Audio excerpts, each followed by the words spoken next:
Hi, I just want to take a moment to introduce this episode of the podcast. My guest is veteran actor Saul Rubinek, a fixture in movies, TV, and stage work for decades. Saul's roles on the big screen include such blockbusters as Wall Street, Nixon, and Bonfire of the Vanities.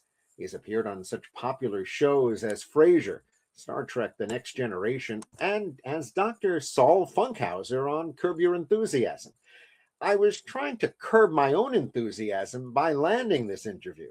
However, it quickly became one of the most awkward interviews I've ever done, as you're about to see. It is shown in its entirety and unedited to give you a sense of what I was experiencing.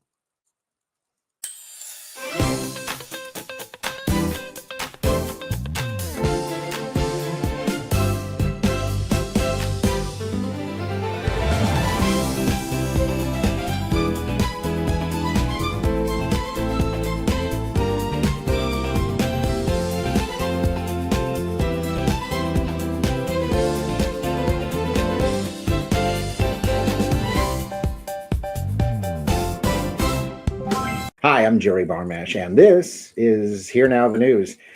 Today, my guest is veteran actor Saul Rubinek. He has been seen in movies, on TV, and the stage for decades. Also has a new book coming out. We'll talk about that.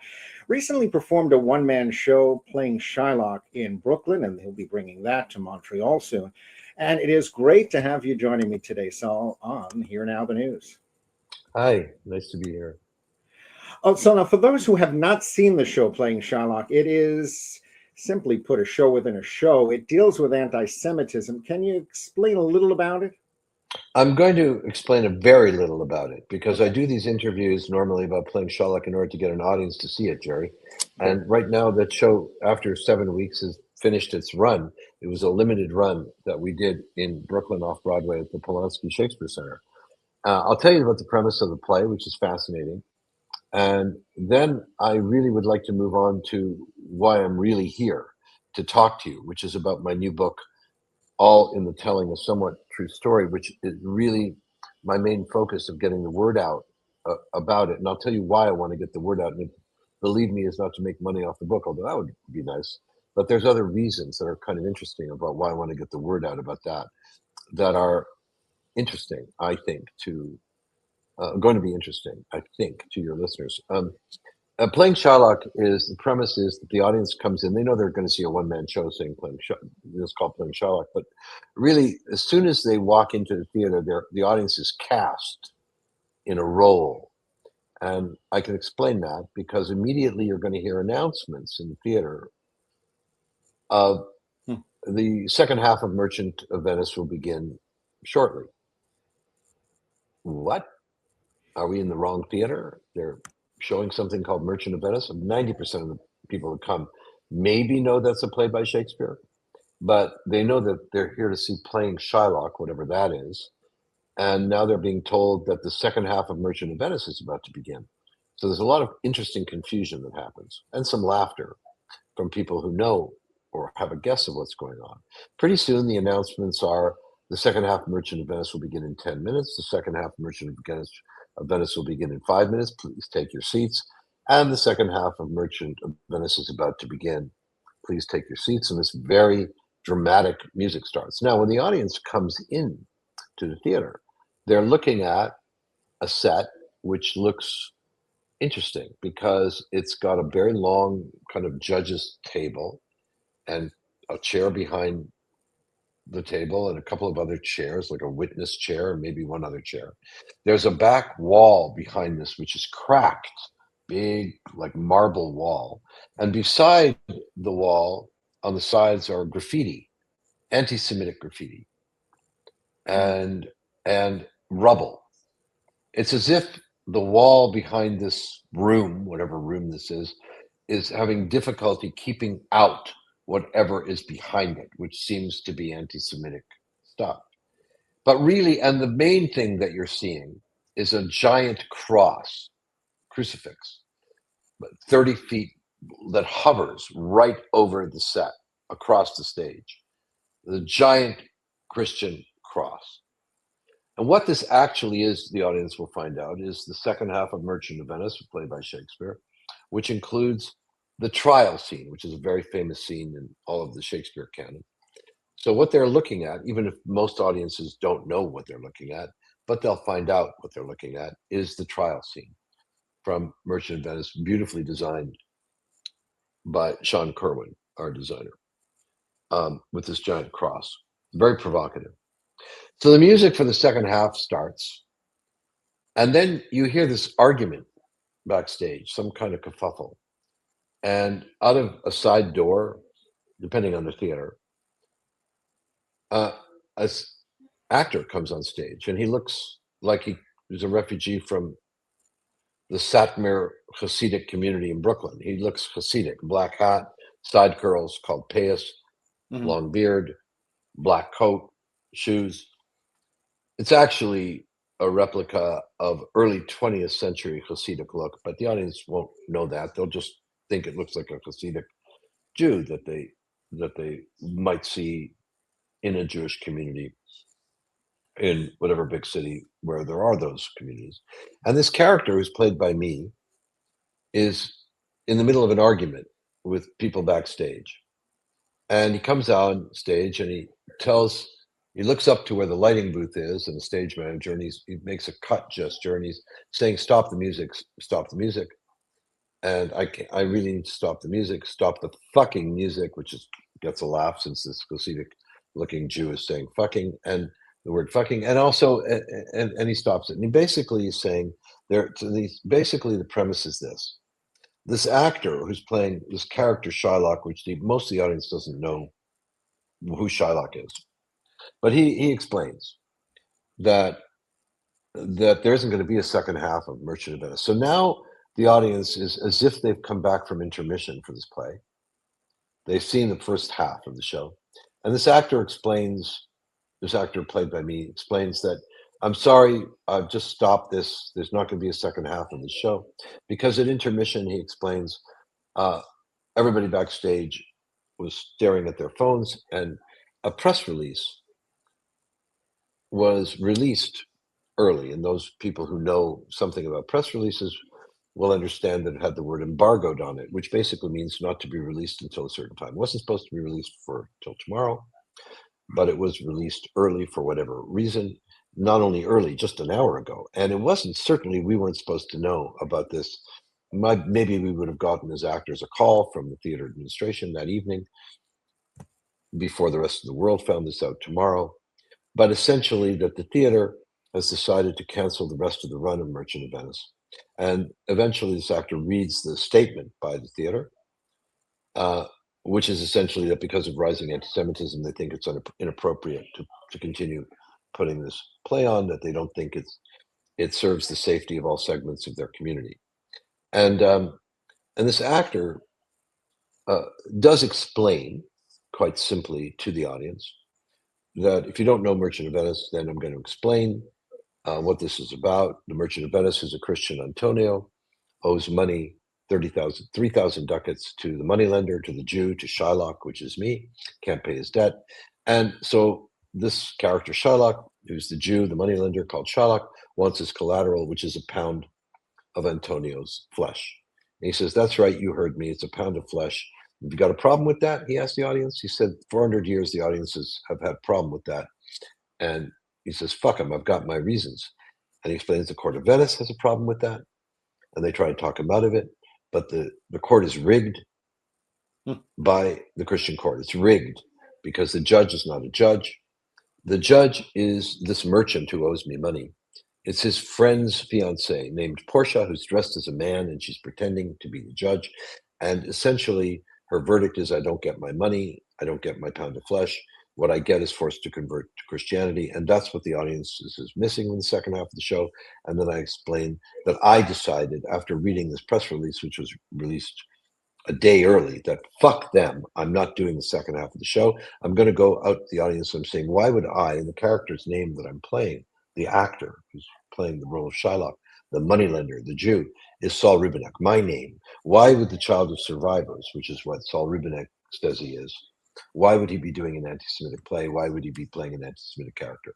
And the play is essentially his frustration. But what you find out is that this actor, Saul Rubinek's father, was in Yiddish theater in Poland before the Second World War, that Hitler stopped his father from doing Yiddish theater, that his father always had wanted to play Shylock. And what he is doing is he's really playing his father playing Shylock with an Eastern European accent, and that the Jewish community believes that he's too Jewish to play Shylock, and that by doing it with this outfit, with side curls and with his father's Eastern European accent, that he is going to incite hatred. And he explains to the Jewish community center that their productions of Shylock, where Shylock is Black, Shylock is indigenous, Shylock could even be Palestinian, but Jewish, I guess not. He says, so what the directors of Merchant of Venice have to do post-Holocaust is they have to figure out a way to make literature's most infamous Jew as inoffensive to Jews as possible, usually by making sure the character of Shylock is not presented as Jewish. So Jew becomes a metaphor for whatever other is currently the most oppressed in whatever community is staging it. And the PR department of the theater spins some story to justify or nullify any controversy.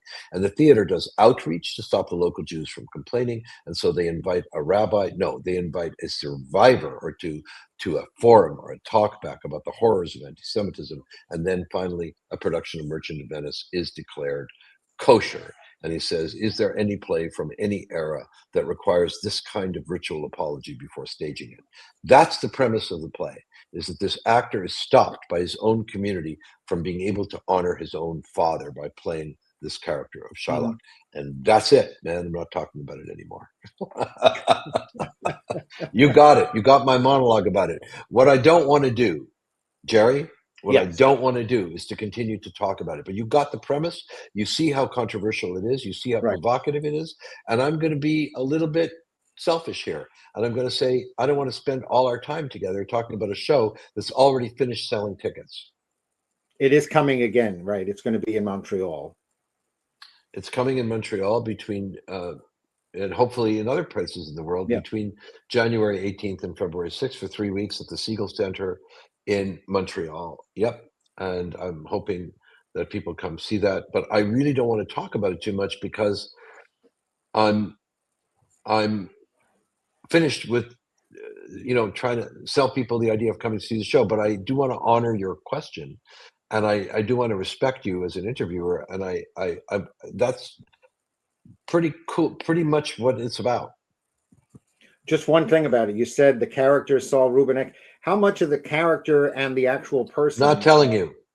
Not going to tell you. You want Really? not going to? No, absolutely not. I'm going. It's a magic trick, man, and the truth is that I'm not. Magicians don't reveal their tricks. This is what is true and what is not true is the essence of a not safe space in drama, and I'm certainly not going to reveal on an interview what's real and what's not. I mean, let me put it this way.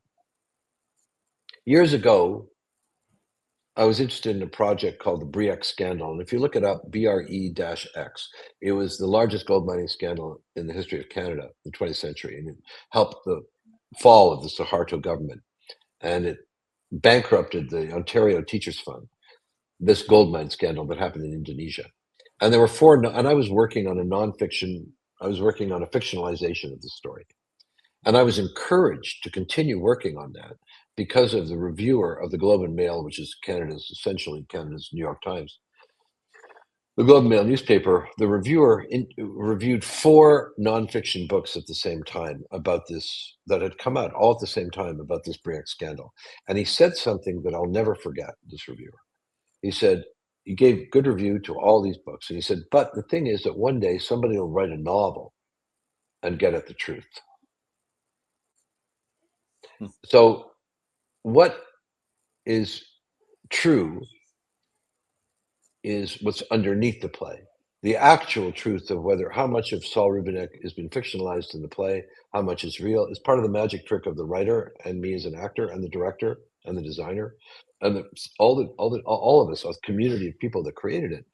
And so revealing that is like, it's not only uninteresting to me to reveal it, it's breaking an oath. You did have your family. There is a Holocaust connection, right? Jerry, I'm interested in talking about all in the telling, and I'm done talking about playing Shylock. Jerry, I'm not going to. There's a Holocaust connection because you'll find all of that out if you talk to me about All in the Telling. Well, I want to talk about your book too. I mean, certainly. Let's talk about that. Um, tell me the name of it, and is it? It's just out.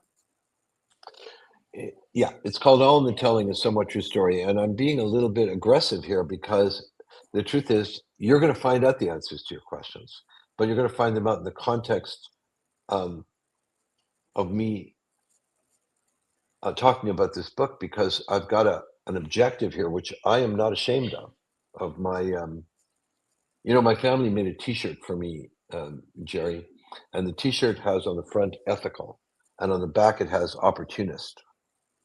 And I am an ethical opportunist by nature, and I'm not ashamed of my opportunism, which is what you're hearing right now. Yeah. I'm happy about it because my objectives are I'm very proud of what I want to do. There's so I'm steering this on purpose away from playing Shylock and what's true and what's not true. And isn't your family then connected to the Holocaust? And wasn't you aren't your isn't your character connected to the Holocaust? And don't you talk about that in playing Shylock? Take this, put it over here. Okay. Yeah. I'm not going there. And I'll answer your question in a different way. And I respectfully, without being an asshole, I'm trying to be respectful, but I need to move on. There's because it's frustrating, to talk about a play that nobody can buy tickets for in New York. Yeah. Okay, frustrating. And so let me just tell it to you my way. In Okay. 1986, I took my mother and father back to Poland. It was communist Poland. I took them back to Poland to have a reunion with the Polish farmers that hid them for 2.5 years during the Holocaust. My parents were in love. They were together. They survived together. They weren't in a camp. They always considered themselves the lucky ones compared to other people. They were in love and they survived together. And in 1986, together with the Canadian Broadcasting Corporation, the CBC, we went to Poland and we co-produced the CBC and me. I was 38 years old. And we went to Poland and we shot this documentary film. And it was called So Many Miracles. And it played all over the world. It's less than an hour long, but it played all over the world and it won awards. And I'm very proud of that documentary. At the same time, I'd spent 10 years interviewing my parents about their experiences before, during, and after the war. And Penguin, Canada, published the book also called So Many Miracles. And very cleverly, the documentary came out at the Toronto Film Festival. This is before it was called the Toronto International Film Festival, which is called the Toronto Film Festival, in the fall of 1987. At the same time, Penguin very cleverly arranged for the book to be released at the same time. And it was not released in the United States, it was Commonwealth, Canada. It Mhm. was, in other words, Australia, Canada, New Zealand, and England. The book was released in 87 in hardcover and 88 in paperback because it was a bestseller, which in Canada just means 5,000 copies. Okay, so 5,000 copies makes it hits the mark in 1987. I don't know what it is now, but in those days, that's what was the benchmark, and then it could come out in paperback. Okay, and those were the days when editorial had as much say as marketing. Those days were gone within a year. Marketing had much bigger say than editorial. But I was lucky and I wasn't famous. I was just a reasonably well-known actor on stage and on TV and movies. And I wasn't famous enough really to get the book published in the United States. Holocaust literature, even in the late 80s, was you better be famous or you're a Pulitzer Prize winner or Nobel laureate if you're going to get a publisher interested in spending money on Holocaust literature. And I wasn't famous enough for that. But in Canada, I was just on the cusp of being famous enough. So the book came out. And it was called So Many Miracles, and you can find it. It's mostly out of print, and the documentary came out. And in 2017, and that was 1986. In 2017, a friend of mine said, "You're not done with the story." Now, my mother had died in 2000, my father in 1995. So 17 years after my mother's death, a friend of mine said, "You're not done with the story." And first, I just was furious, and I swore a lot.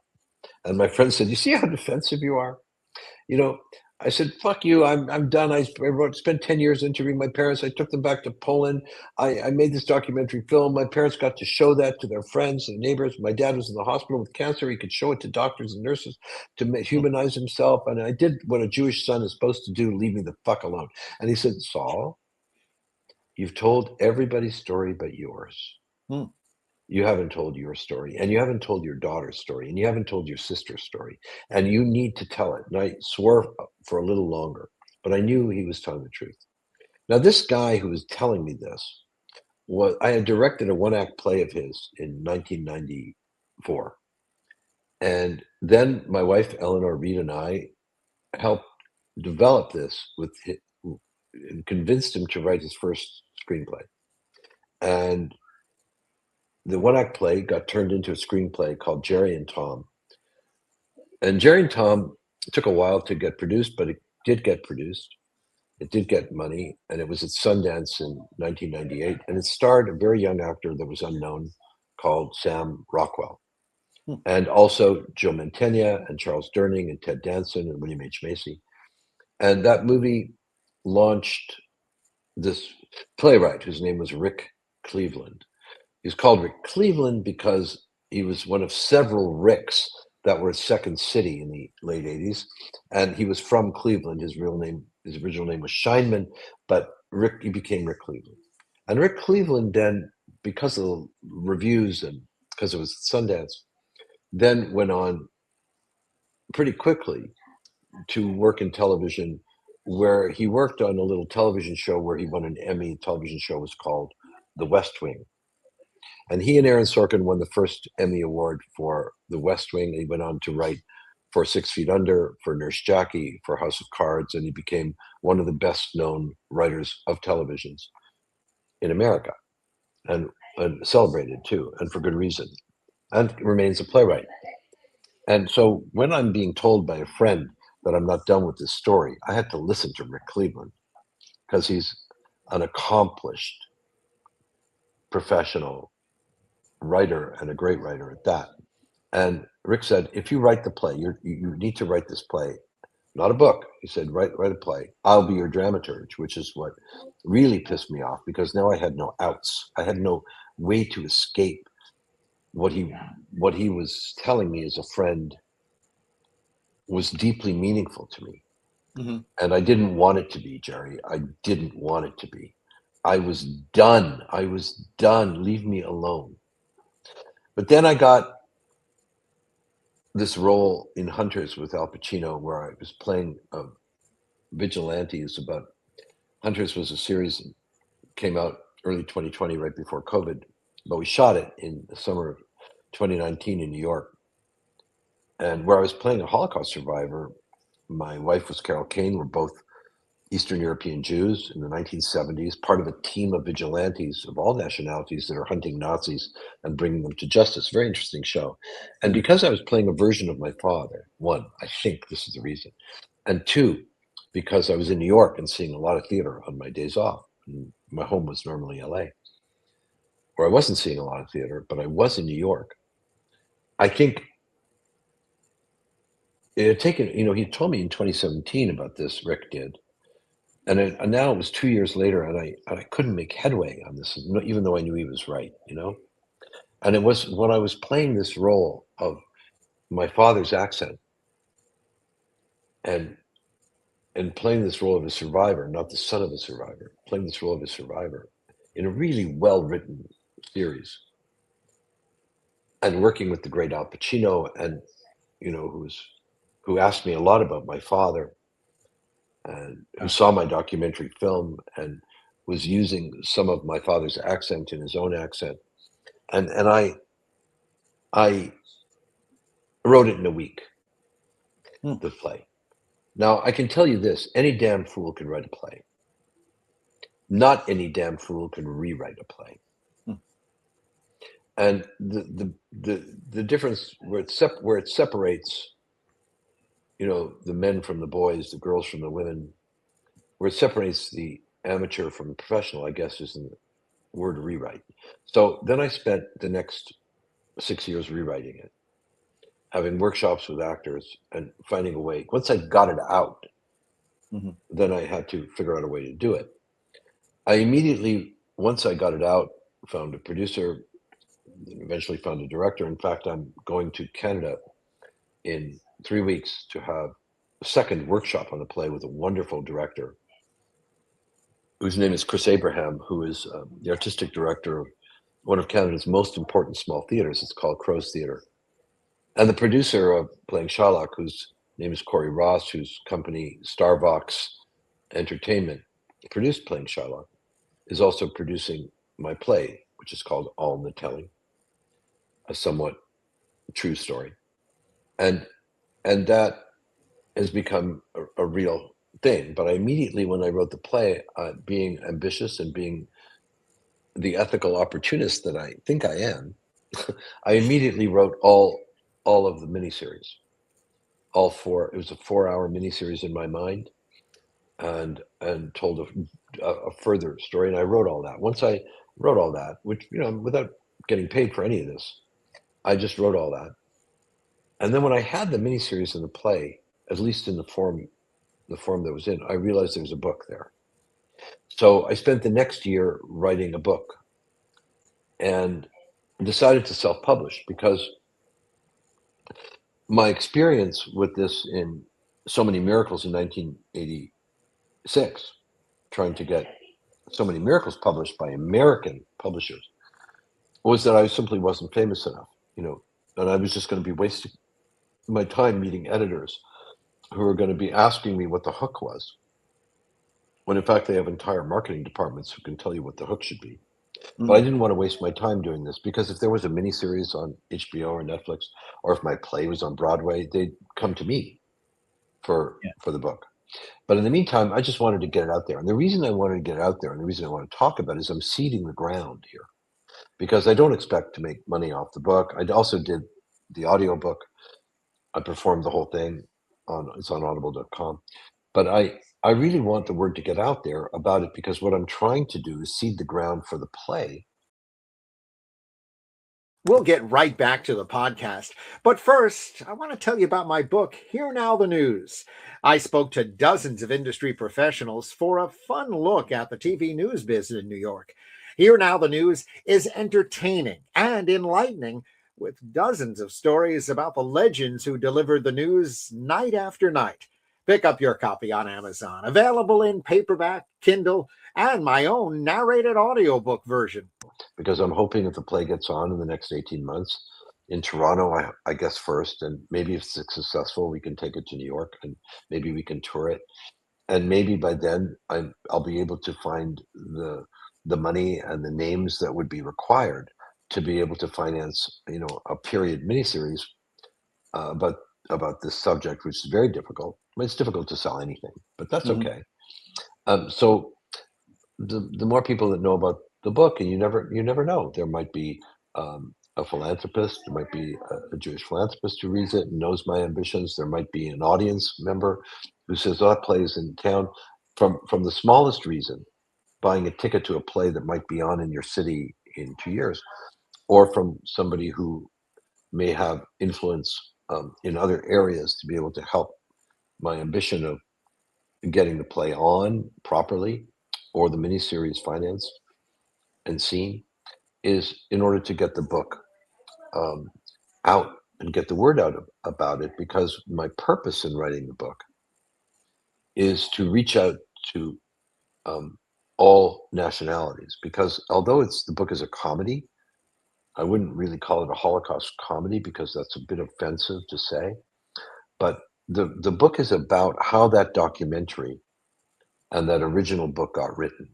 How did So Many Miracles get written, and why was it written? And why did I go to Poland with my parents? And the reasons are lies. My lies to my parents, my lies to my girlfriend at the time, my parents' lies to me. And all of these lies, in hindsight of 30 years, are hilarious, painful, but funny. And I don't disrespect my parents in writing the book, but I do out them. And I do out myself. And I couldn't have written it while my parents were alive, because I wouldn't have wanted to embarrass them. But eventually, I think even my parents would have understood that the reason I'm writing it, because the book is really about, it only has one audience. The book is only for people, and so is the play, and so is the miniseries. It's only for people who have parents. Otherwise, I wouldn't bother reading it. If you don't have parents, it's not for you. And I'm talking about adoptive parents the same way. In other words, I'm hoping it's for anyone. And I hope that what the thing is about, by talking about the lies and the subterfuge and Mhm. mysteries that were perpetrated by me and my parents in order to write this book, So Many Miracles, in order to go to Poland and film that by revealing the craziness that went around it, it starts to relate to all cultures, all relationships between parents and children, and the traumas. Because what really underneath it, I guess you could say, and this is a very uncommercial way of talking, but in a way, it's about overcoming. It's about overcoming intergenerational trauma. And intergenerational trauma is if there's a true pandemic going on out there, that's what it is. It's intergenerational trauma from all cultures and all peoples all over the world, and it's always been a case for humanity. And my belief is that what I have to offer in the uniqueness of my particular experience being a child of Holocaust survivors is to hold hands with other communities and not talk about the Jewish the genocide that happened to Jews as an exclusionary event, but as an event that we have in common with all cultures, that Mhm. all cultures have within them perpetrators. All cultures have within their history um, victims. All cultures have in their history cowards and heroes and bystanders. And sometimes all those qualities are in the same person on the same day, which is what drama is about. And I believe that by being very particular and very specific about my own relationship to my parents, the lies that were told, and the mysteries that were solved and partially solved, that I hope it will reach out other cultures and other children of parents and other parents of children as a way of identifying, um, and hopefully it'll have some, you know, laughter, which is healing, and some mysteries solved that they will relate to, and that Rick, my friend Rick, his ambition for me and his friendship for me encouraged me to do something that I wouldn't have done if he hadn't gotten past my swearing at him and my defensiveness. So I'm very grateful to you for allowing me to be a bit prickly about playing Shylock and not wanting to talk about my past with that as the bookend or the context. Mhm. I'm much happier talking to you, as you can understand now why, Yeah. about all in the telling, um, because I wear my ambitions and my you know my hopes and dreams on my sleeve. I'm very transparent about it.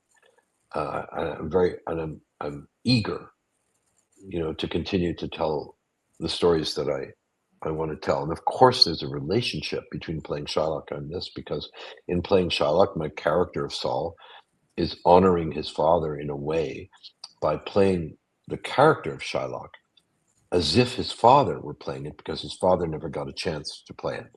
Mm. Now, is it true that my father was in Yiddish theater? Is it true that my father always wanted to play Shylock? All of that doesn't matter. What matters is the underlying truth there. Mhm. Um, um, and and that and there is a deep connection between my doing this one man show, written by Mark Lear Young, not by me, directed by Martin Kinch, not by me, designed. There's a team of people. It takes a village to create a play, and it is a lot of people are involved. And just as the new play will take a group of artists to create, and a producer who's looking for the money is no less creative an endeavor.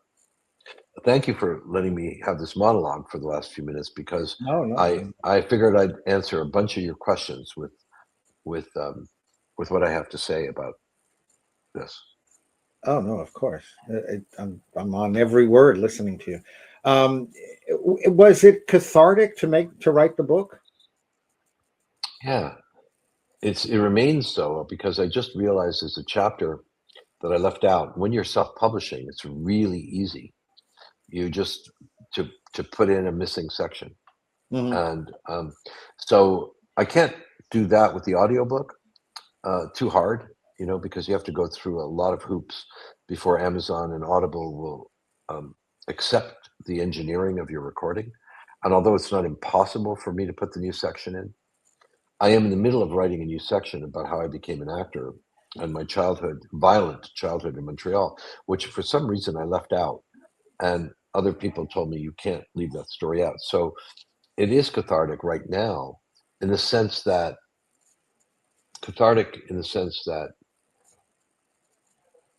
by sharing the story of what happened to me, I am reliving it, but in such a way of trying to. I mean, catharsis is very much the act of. Catharsis, I guess, means that um, you have a realization. It's almost like an epiphany, right? Hmm. Catharsis is, or it's a kind of breathing out of what you've experienced. So it's a kind of realization and explosion of awareness. I guess I don't even know how to describe catharsis. Maybe my definition is wrong. If that's what, how would you describe catharsis? I mean, is that what it is? Is that Yeah, I think that's a good way to put it. The way you're saying. so? If that's the case, then yes, then except for one thing, audiences experience catharsis.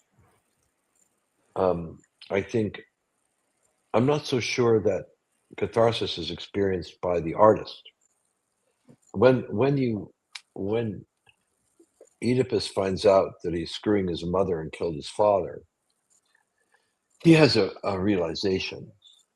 The audience experiences something different, and that's catharsis. And I think that as the person writing it, I'm not sure I experienced an explosion of awareness or or that kind of emotional realization. I think that what I was really dealing with was trying to figure out how to share something, how to give something. I wasn't getting, or at least my goal was not to get something.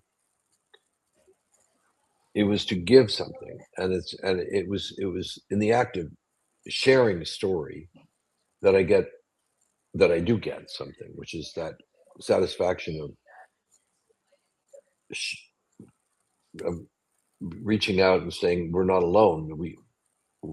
Your experiences may be in the particular very different from mine, but it's an act of holding hands and saying we're all really brothers and sisters here, all of us. And there's this thing that happened as part of all the telling, where at a certain point I got to share the documentary film So Many Miracles with my daughter's 8th grade class. And part of the story of all the telling is that I didn't want to do that in 2003. And when our kids were part of a Waldorf school education, Rudolf Steiner education, which you people can look up, but it was our kids are lifers in that system. And so it's private school, and the curriculum can change more easily than it can in a public school system. And we were asking the principal of the school, and my daughter was 9 years old, when do you think that we should let our daughter know about what happened to this side of her family? Because my wife's side of the family is all Celtic and Irish, Scottish. When should I let her know? She's only 9, about the Holocaust. because I believe that Jewish children, I personally believe, and my wife agreed with me, that Jewish children are told way too young about this subject, way before they know how to deal with it. And because we were in a school system that protected our children to a certain extent from media, we were able to make a decision about when this. And they were very wise about this, and they said probably around the age of 13, when they're beginning to understand the consequences of acts um, in an historical setting. They're beginning to look at history in terms of acts that have consequences, and they're able to relate it to themselves. And before then, children are not really that capable of that. So they suggested the age of 13, and then the principal said, well, I'd seen this documentary film, which was really, about these Polish people saving these Jewish couple that were in love. It wasn't about concentration camps, but it had in it the concept of genocide, which most of these children had never heard. Certainly not in the Waldorf school situation. Maybe they had, but very few. And the principal said, would you be willing to share? Would you be willing to share the documentary with the class? Mm-hmm. And I said, no. He said, why not? And I said, because don't forget, this is like 22 years ago. And I said, I don't have a great experience going around selling, going around to second generation groups, which are children of survivor groups in 1987. Penguin sent me to in order to sell the book. I don't have a great experience with it. I found the second generation groups were not interested in other people's genocides, and I found the Holocaust education was, in those days, was exclusionary of other people's experience of genocide, and I didn't like that, and I didn't have the phrase, but I did have the phrase in 2003. I said, I think that if you believe the genocide that happened to your people is more profound than the genocide that happened to other people, then it gives you a reason to drive an airplane into a building. And I was not going to do that. I didn't want to go to 13-year-old children and talk to them about the Holocaust. Mm-hmm. And Eleanor suggested, what if the school uses that as an opportunity to inspire the children to investigate their own backgrounds and share their stories? And the principal said, well, what if we commit to a personal history week? What if then the idea is for children to find an anecdote, a story, a piece of music, they can tape, their grandfather or mother or wherever they're from, and bring back a small story. And I said, well, if you do that, then I'd be interested. So this concept of catharsis, well, after that happened, after that week of sharing and the children being introduced to the concept of genocide for the first time, this one student who was 13 years old in my daughter Hannah's class came to me and said a very innocent, sweet thing, which was very naive, but nonetheless had deep truth in it. She said, if everybody shared their stories like we just did, wouldn't genocide be impossible? And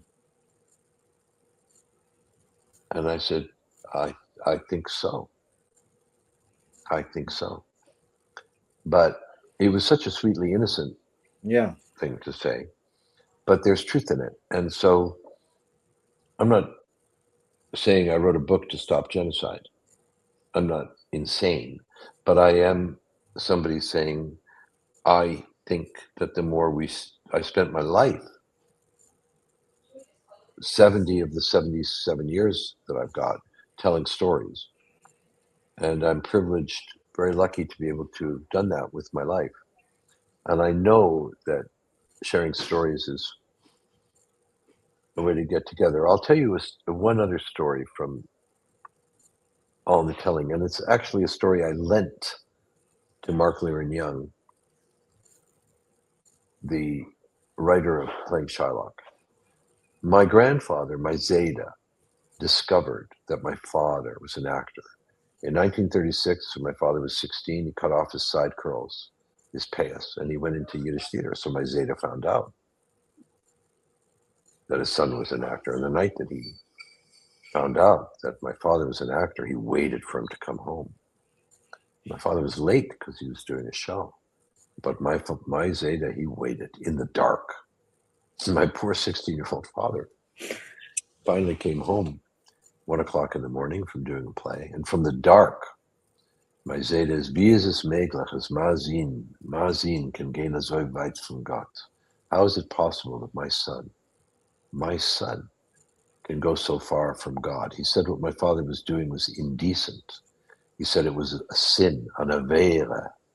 How could his eldest, how could his firstborn betray his people, betray his family, and go so far from God? And my 16-year-old father said to my Zeta, he said, Tata, I'm doing a Yiddish play by a great Yiddish writer, Shalom Aleichem. It's about a Jewish family. It's about the troubles between husband and wife. It's about their hopes for the children. I'm playing one of the children. He said, Tata, theater, if it's good, the audience sees themselves on the stage. They laugh, they cry, and for a few minutes each night, they don't feel so alone. And my Zeta thought about it and said, well, then maybe it's not so far from God after all.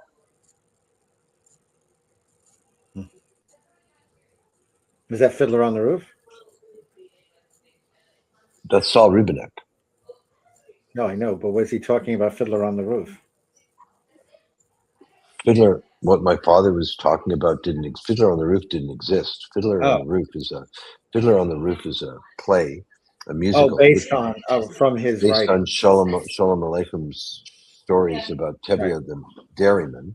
Right. And he was talking about some play that had been adapted by Shalom Aleichem. No, he wasn't talking about Tevye, no. I wanted to ask you, we're talking a lot about families and parents and children. We just got word a few days ago about this tragedy in Los Angeles. Did you know Rob Reiner? Do you have any reaction to that? I'm not going to talk to you about that. Sorry. Oh, I didn't know if you knew him or just wanted to get a reaction. I'm really sorry, but I'm not going there. Okay.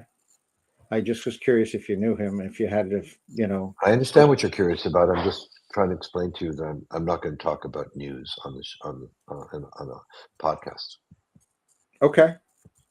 Can I ask anything about your career?